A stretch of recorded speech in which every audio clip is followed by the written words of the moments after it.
Katie, Tim and Joel on Nova. Time Back off, bro. to check in. The Glossys. With the Glossys. On screen. What's going on, guys? What's happening here? Oh, this is Katy Perry. Yeah. Do you remember I don't know how many years back, or perhaps it was only a year back, she sued an Australian Katy Perry, a designer. The shoe designer, is it? The shoe designer. Yeah. Who won that case. K-A-T-I-E, by the way. K-A-T-I-E. Yeah. And Katy Perry is K-A-T-Y, the singer. But it was more for the, wasn't it for the IP of like the shoes and that Yes. first album and the look and the feel of it as well? Oh, right, I don't know. Yeah. Yes, but now Katy Perry, singer, is suing again. Is that correct, Jim? Or the other way around? That's yes, right. singer is suing again. Yep.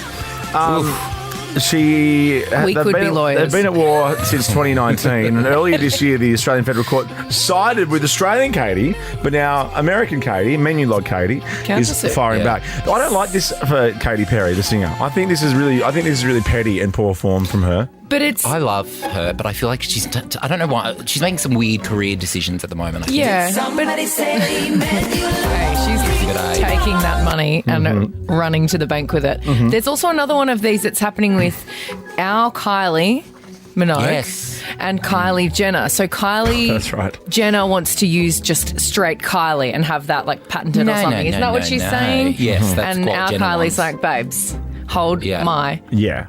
MF and beer. Yeah. And Actually, she's just down the road from them now in Vegas, so watch out. well, actually, before Vegas, I heard that our Kylie's performing it to the Royal Albert Hall in London. Ooh, I did hear that. That's massive. huge. Yeah. But doesn't she do that all the time? Probably. Is it? Yeah. It's probably another day of the week for her. Maybe. Yeah. Well, she's massive over there. She is. Massive. Next, Glossy, please. What's happening here? Speaking of massive. Oh my God, Bardot.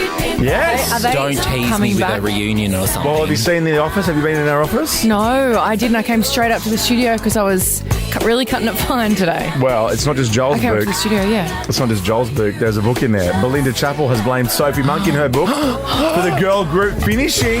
Yes. Oh my gosh, I love Belinda. But It's I in love her new Sophie. book, The Girl in the Band. Okay. Have you got a copy of the book?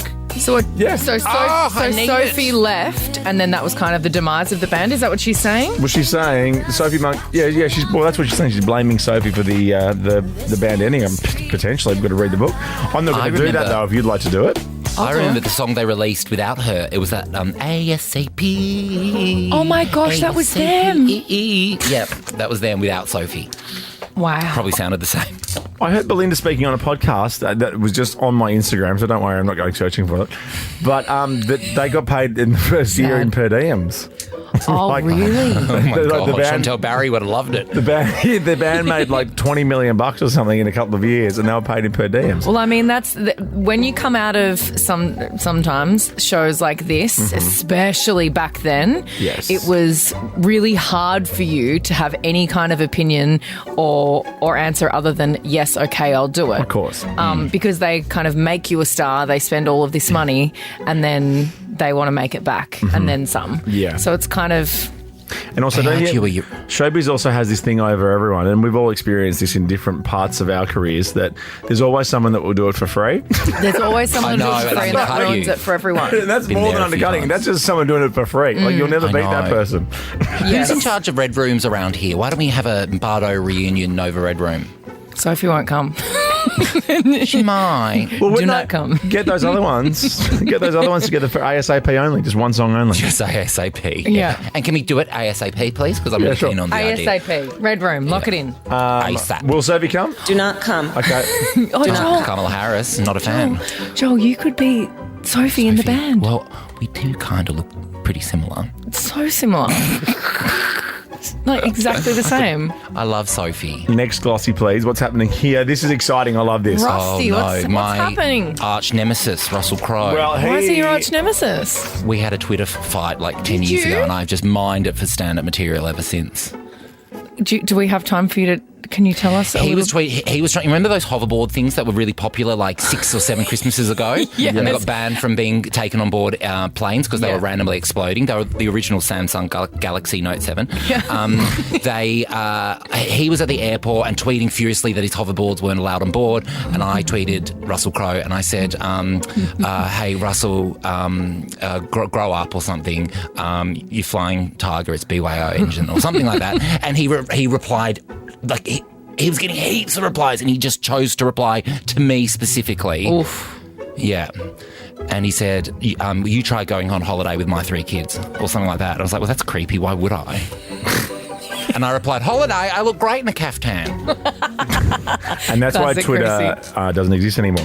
No, Russell Crowe's looking at buying the Shakespeare pub in Surrey Hills in Sydney. It's the first time that the Shakey's been on the market for 45 years. It's one of the great pubs of Surrey Hills, and he could be the owner of it. Wowee! How good is that? I'll go along and try and patch things up. I love the Shakey. I've had a couple of schooners at the Shakey over the years. Gone past there a couple of times. And vinyl glossy, please. What's happening here?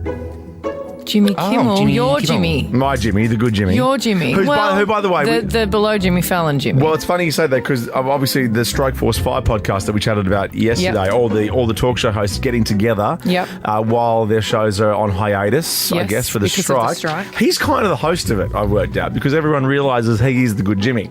But here's him introducing some of the cast members. And for those who will criticize us, who say we don't need a show hosted by a group of 4 middle-aged straight white men, we bring you a 5th middle-aged straight white man, but this one is from England, which is an entirely different country. He is the currently force majeure former host of Last Week Tonight, John Oliver. So that's so good, John Oliver's on there. But how's this? My Jimmy was thinking maybe before this whole writer's strike thing that it was going to be all over for him. As you know, I was very intent on retiring right around the time where the strike started. And now I realize, it's kind of nice to work. Do you reckon they would have done this podcast if He Who Must Not Be Named was still doing his show? Oh, the other Jay. Yeah. Oh, Big Dog Court. I reckon this would not have happened. They would have been like, nah, too much effort. We don't want that bloke in here singing cat songs. No thanks. We got weekend tickets soon. Ricky Lee, Tim and Joel on Nova.